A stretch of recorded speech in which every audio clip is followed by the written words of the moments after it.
تاریخ سے ثابت ہے کہ جس طرح پہلے زمانے کے لوگ اپنے جینڈر کے مطابق اپنے آپ کو پریزنٹ کرتے تھے، یہ طریقہ اب تبدیل ہو چکا ہے۔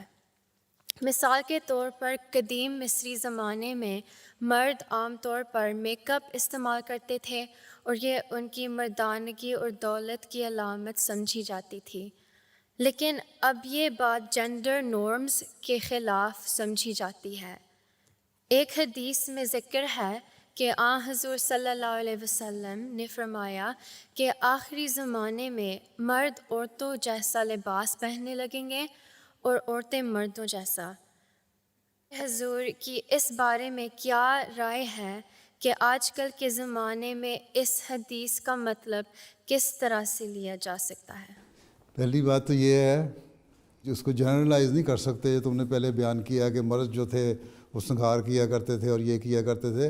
بعض ٹریڈیشنز ہیں بعض قبیلوں کی، اور ان کے بھی جو خاص فیسٹیول ہوتے تھے اس میں وہ ایک اپنا خاص قسم کا میک اپ کر کے یا ڈریس پہن کے آیا کرتے تھے، اور اسی طرح عورتیں بھی میک اپ کر کے اور ڈریس پہن کے آتی ہیں۔ اور پرانے جو قبیلے ہیں، ایبوریجنز ہیں آسٹریلیا کے، یا موری ہیں نیوزی لینڈ کے، یا ریڈ انڈینز ہیں امریکہ وغیرہ کے، یہ سارے اپنے اپنے ان کے رواج ہیں، اور پرانی قوموں میں بھی تھے رواج، اس کے حساب سے وہ لوگ کیا کرتے تھے۔ لیکن یہ کہنا کہ جو عمومی طور پہ مرد جو تھا وہ عورتوں کی طرح پہنتا تھا اور عورت بن جاتا تھا، یہ غلط ہے۔ مرد کی تو نشانی یہی تھی کہ مردانگی ظاہر ہو، اس لیے آن صلی اللہ علیہ وسلم نے اس وقت فرمایا کہ مرد کو مرد ہی نظر آنا چاہیے، ٹھیک ہے۔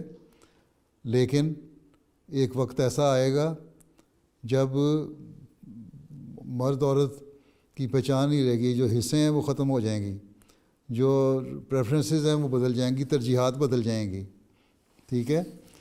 اس وقت ہر ایک اپنا حق نہیں پہچاننے والا ہوگا، اور اسی کا نتیجہ یہ نکل رہا ہے کہ برائیاں پھیل رہی ہیں۔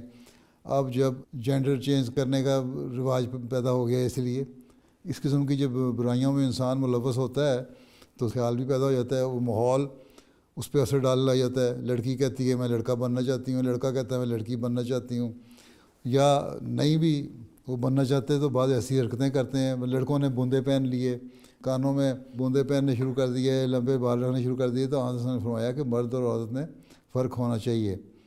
مرد کو اپنی مردانگی کے جو اصول ہیں اس کے مطابق مردانگی دکھانی چاہیے، اور عورت جو ہے وہ صنف نازک ہے، اس کو اس کے حساب سے رہنا چاہیے لباس میں۔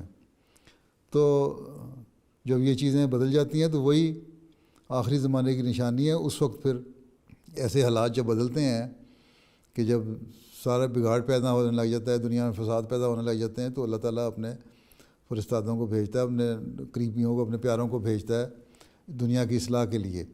اور اس زمانے میں حضرت مسیح علیہ السلام کو اس لیے اللہ تعالیٰ نے بھیجا ہے کہ وہ صحیح تعلیم بتا کے اور انسانوں کو ان کے حق بتا کے کہ تمہارے کام کیا ہیں۔ حضرت مسیح نے فرمایا کہ میں دو مقصد لے کے آیا ہوں، ایک یہ کہ بندے کو خدا سے ملانا، اور دوسرا یہ ہے کہ بندوں کے آپس کے حقوق ادا کرنا اور اعلیٰ اخلاق دکھانا۔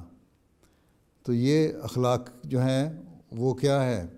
وہ یہی ہے کہ اللہ تعالیٰ سے جب تعلق قائم ہوگا بندے کا تو اللہ تعالیٰ کے حکموں پر عمل کرے گا، اور اللہ تعالیٰ نے جو انسان کو بنایا ہے اسی پہ چلے گا، نہ یہ کہ دنیا دکھاوے کے لیے دنیا کے پیچھے چل کے ایک رسم بن گئی ہے۔ بعض تو ہوتے ہیں بیمار، ان کو تو اور چھوڑ دو، لیکن اکثریت ایسی ہے کہ وہ بیمار نہیں ہوتے بلکہ وہ لوگوں کو دیکھا دیکھی فیشن کے طور پہ اس قسم کی حرکتیں کرنی شروع کر دیتے ہیں، پھر وہ اللہ سے بھی دور چلے جاتے ہیں، دین سے بھی دور چلے جاتے ہیں، دنیا میں بالکل ڈوب جاتے ہیں۔